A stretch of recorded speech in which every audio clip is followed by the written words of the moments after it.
In a certain town, there lived a Brahmin by the name of Haridat. In spite of the fact that he worked extremely hard on his farm, he did not prosper. Hello and welcome to my channel. I am reading the Tales of Panchatantra written by Vishnu Sharma. And today I start reading the story of the Brahmin and the cobra. So let's continue. One day, the heat was unbearable, and he was resting under the shade of a tree on the farm when a cobra emerged from an ant hill and confronted him, his hood raised.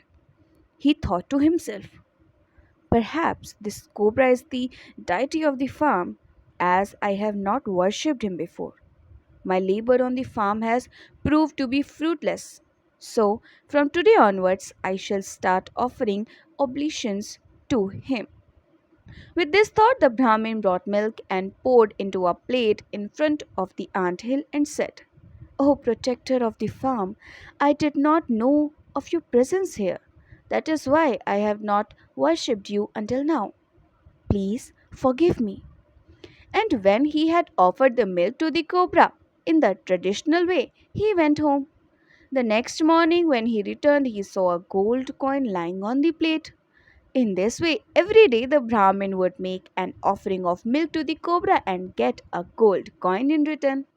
One day, the Brahmin went to visit another village. After duly instructing his son to make an offering of milk to the cobra, accordingly, the following day, his son did so and then went home.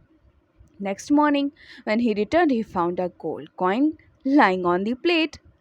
He was astonished and thought to himself, this ant hill must be full of gold coins. I'll kill the cobra and get all the gold at once.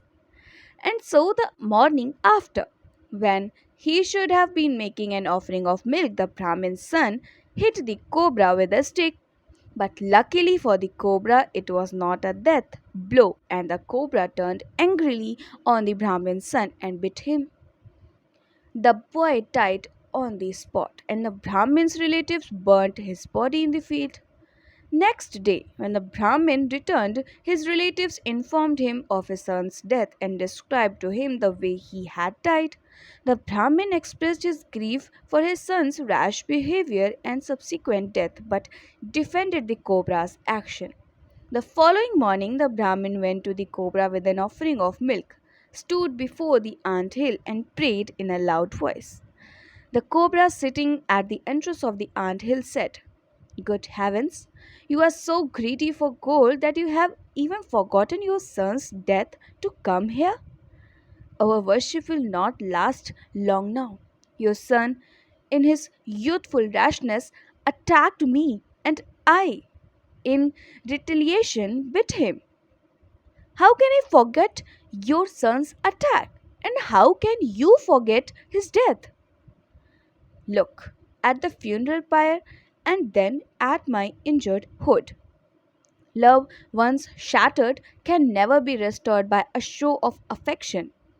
When the cobra had said this, he handed to the Brahmin a priceless diamond and re entered the ant hill, saying, Never come here again. The Brahmin accepted the diamond and went home, regretting his son's foolishness.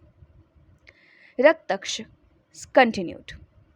And so, that's why I said, love once shattered can never be restored by a show of affection.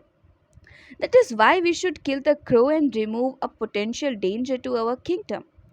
When Arimridan, the king of the owls, had heard Raktaksha's advice, he turned to Kururaksh and said, My dear fellow, what do you have to say about this? He replied, My lord, what Raktaksha says is very cruel.